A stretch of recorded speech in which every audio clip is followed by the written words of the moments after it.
Imagine being stranded, beaten, and left for dead on a lonely road.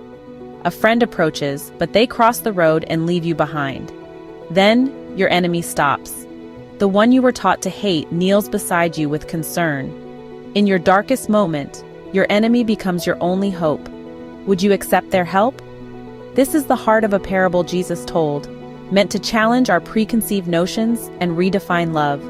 It challenges us to see past labels and recognize our shared humanity. All that matters is compassion, extending a hand to someone in need. The Good Samaritan story is a call to unexpected mercy and boundless compassion. Let's discover the enduring power of this timeless parable. It all began with a question. A religious expert asked Jesus, "What must I do to inherit eternal life?" He wanted a checklist, a formula for salvation. Jesus turned the question back. "What does the law say?" The man replied, "Love God with all your heart and love your neighbor as yourself." Jesus said, "Do this and you will live." But the man, wanting to justify himself, pressed further. "And who is my neighbor?" That's the question at the heart of the story. Who do we have to love? Jesus answered, not with a definition, but with a story that would change everything. Let's hear it.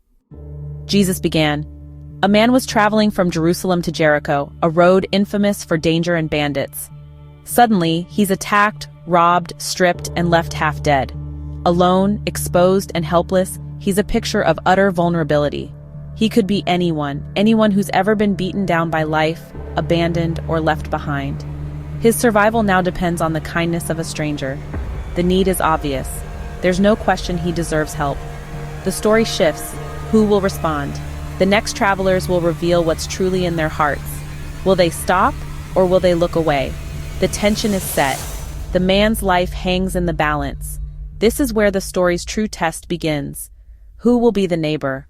Who will show mercy? Let's find out.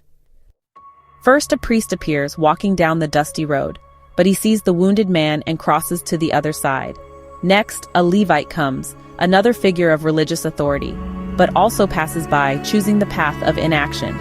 Both walk away from a dying man, leaving him to his fate. The story exposes the emptiness of faith without compassion. You have to live it to embody the principles of love and kindness. Is anyone willing to stop and offer the help that is so desperately needed? Sometimes the most unlikely person becomes the true neighbor. Enter the Samaritan, an outsider.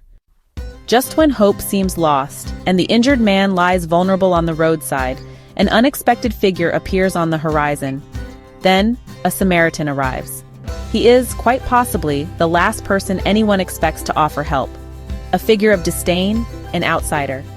Jews and Samaritans were bitter enemies, their relationship poisoned by generations of animosity. They were divided by centuries of hatred, prejudice, and deep-seated cultural and religious differences. Walls of animosity stood tall between them. Yet when the Samaritan sees the wounded man, lying helpless and alone, something profound shifts within him. He's moved with deep compassion, a feeling so strong it transcends the ingrained prejudices of his society. His heart breaks at the sight of the suffering before him. He doesn't hesitate, doesn't deliberate, doesn't question whether this man deserves his help. He kneels in the dirt, disregarding his own cleanliness and comfort, focusing solely on the immediate needs of the injured man. He cleans and bandages the wounds, carefully tending to the man's injuries with gentle hands. He uses his own supplies, tearing strips of cloth and applying ointment to soothe the man's pain, without a thought for the cost. He lifts the man onto his donkey, carefully and with great effort, ensuring he is as comfortable as possible. Sacrificing his own comfort, he walks alongside, leading the donkey and ensuring the injured man's safety. The Samaritan does what the others would not, stepping outside the boundaries of social norms and expectations. He acts, driven by an inner sense of compassion and a desire to alleviate suffering. He doesn't ask, "Is this my neighbor? Is he worthy of my help?" He simply becomes one with the injured man in his shared vulnerability, erasing the lines of division.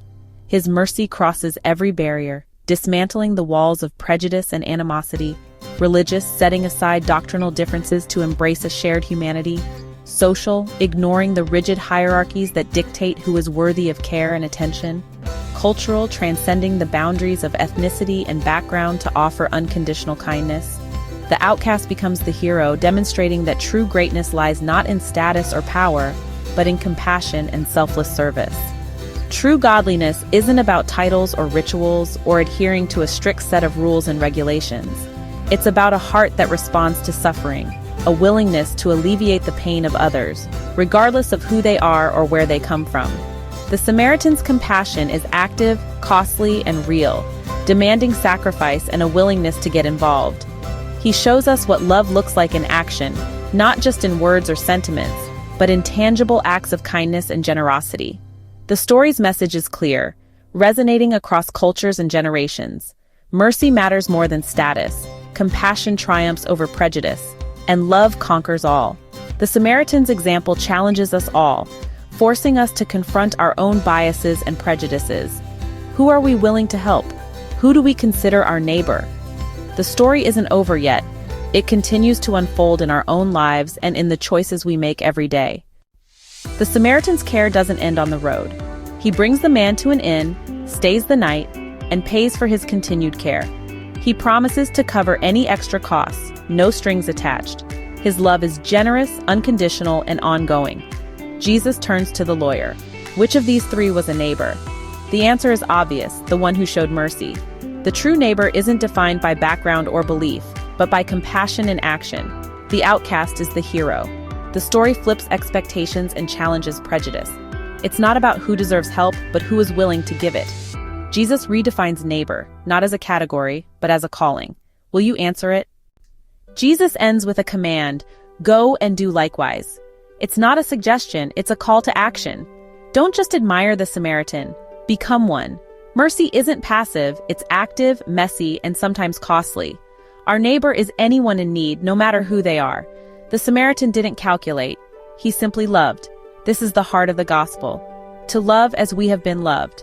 God didn't pass us by. He came to us in our brokenness. Jesus calls us to extend that same grace to others.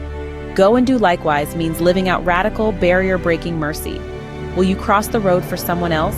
Will you let compassion move you to action? The choice is yours. The Jericho Road runs through our lives today. People are still wounded. Physically, emotionally, spiritually. Who do we ignore? Who do we cross the road to avoid? The homeless, the immigrant, the lonely, the outcast? These are our neighbors. Compassion doesn't require a title, just a willing heart. The Samaritan interrupted his journey for someone in need. Will we do the same? The parable challenges us to see with new eyes. Every encounter is a chance to show mercy. We can walk by or we can stop and help. Who will you be on your Jericho Road? The Good Samaritan story is a mirror for our hearts. Will we be bystanders or will we be neighbors? Go and do likewise is a mission, not a suggestion. Loving like the Samaritan is costly, but it's the way of Jesus. It means putting people before comfort, plans, or prejudice. This is the path to true life and purpose. The world needs neighbors, not just spectators. Who is in your path today? Don't wait for someone else. Be the one who stops. Remember the outcast who became the hero. With courage and compassion, answer the call. Be the neighbor, be the Samaritan, go and do likewise.